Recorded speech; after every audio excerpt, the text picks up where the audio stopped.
some additional news flow today. Now, the Paris-headquartered customer experience company, the Webhelp Group, is to establish its first 2 call centres in South Africa after securing a lucrative telecommunications contract in this country. The company will open a facility in Cape Town and a site in Johannesburg this week, which will form the core of Webhelp South Africa. The company has plans to recruit 1,000 people over the next 12 months and is actively tendering for business right now. Joining me in Johannesburg is Craig Gibson, Webhelp SA CEO, and in Cape Town we've got Gareth Pritchard, CEO of Business Process Enabling South Africa, BPE South Africa. Thank you, gentlemen, very much for joining us. I remember having this discussion, and Craig, let's come to you before we go to Cape Town, many years ago about the viability of call centres in South Africa. Then it died down, and we haven't uttered a word about it in, well, certainly I haven't, for the last 3 years. This is back in play again. Yeah, absolutely, Bronwyn. First of all, thanks very much for having me this evening. It's a tremendously exciting time, I think, for the country and for the BPO sector within the country. We did see the sector slightly come off a couple of years back. There were a couple of false starts in the market. And I think South Africa took its time to get its core value proposition absolutely crystal clear. And I think in the last sort of 4 to 5 years, we've spent an enormous amount of effort working with government, the likes of Gareth in BPESA, to absolutely shape that.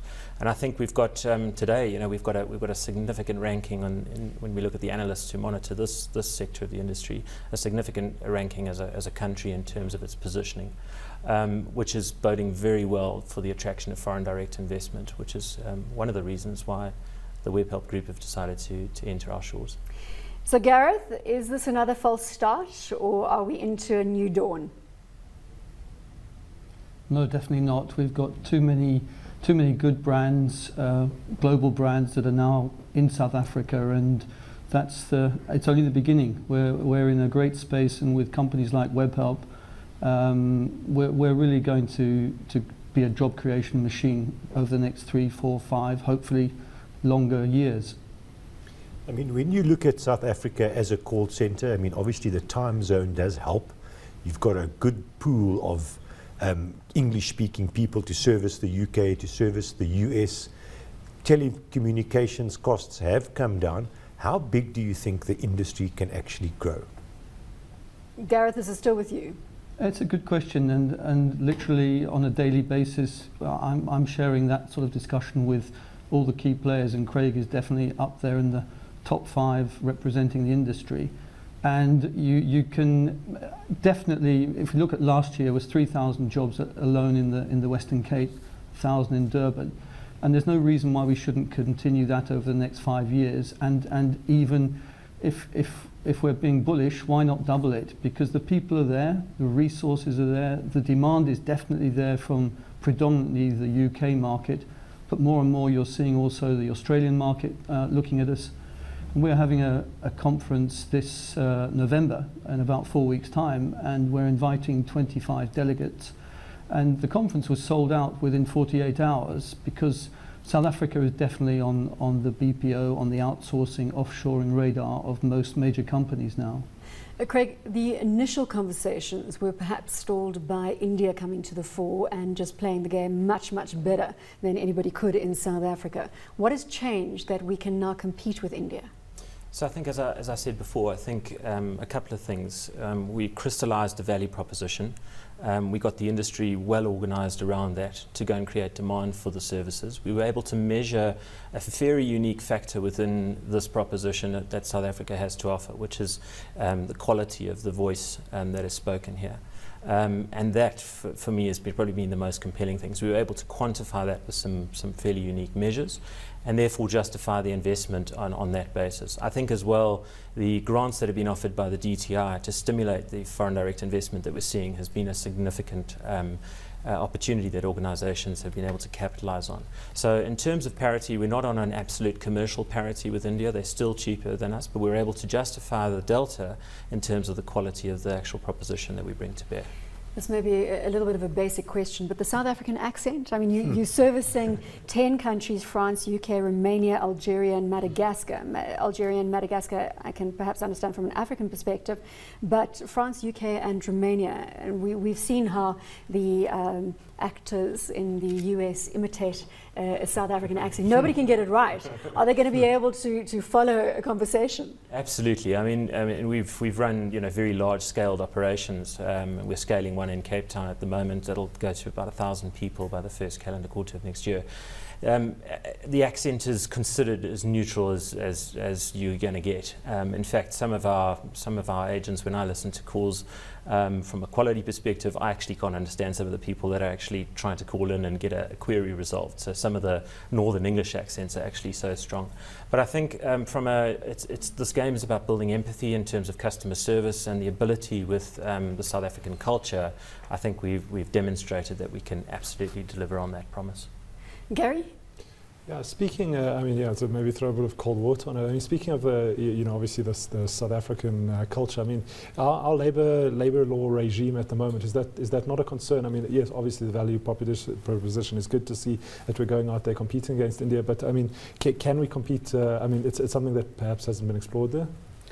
I think the big opportunity here is the access to a very, very rich labour pool. And I think we are continuing to see the growth because we're continuing to see the access that we've got to that labour pool. Labour unrest that we've witnessed largely in the resourcing sectors of this country has not really spilled over into the service-orientated components of the economy yet. So, and I say yet. Hopefully they don't. Hopefully we can mitigate those. But I think from that perspective, it's just the ability to really tap this very, very rich labour pool that we have available to us. I mean, it's so encouraging to see jobs being created. Normally you only hear stories about jobs being destroyed. How did you get the government to support you? Because most of the time the government seems to spend fighting with industry, not supporting industry.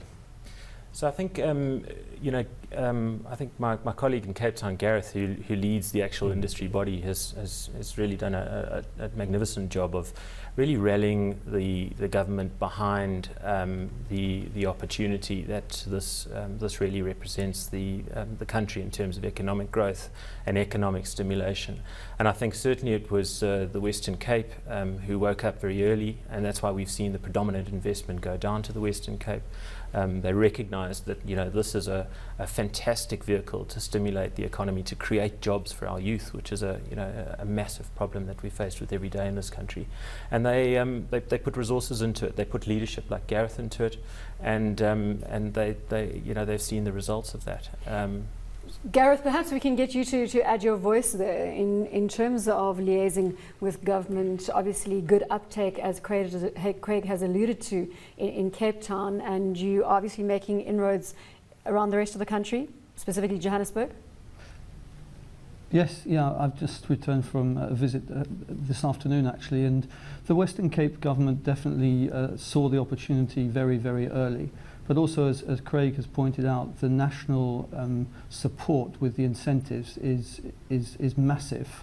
And I think there's an air of collaboration not only between government officials and the industry, but also you see the same collaboration amongst competitors. So Webhelp Craig will be sitting with his competitors discussing how to make South Africa's value proposition better for the market, and that's unique. You won't get that in our major competitor locations, India and the Philippines, and the government are part of that. And we're very lucky, definitely in the Western Cape, that there's massive interaction. But again, without the incentives, the value proposition wouldn't be as strong as it is today. Gareth, just before we leave you in Cape Town, the major challenge that you face from this point going forward?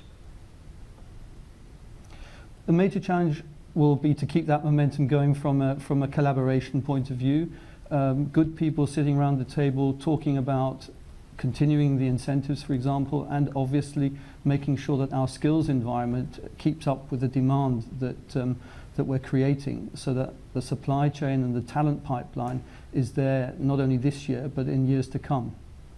And Craig, I can't coax the name of the major telecommunications company that you signed up out of you, can I? No. Is that a secret? It is a secret. When are you going to let us know? Probably in the January timeframe, but needless to say, we are ramping that client as I sit here. We'll be at about 500 people by December.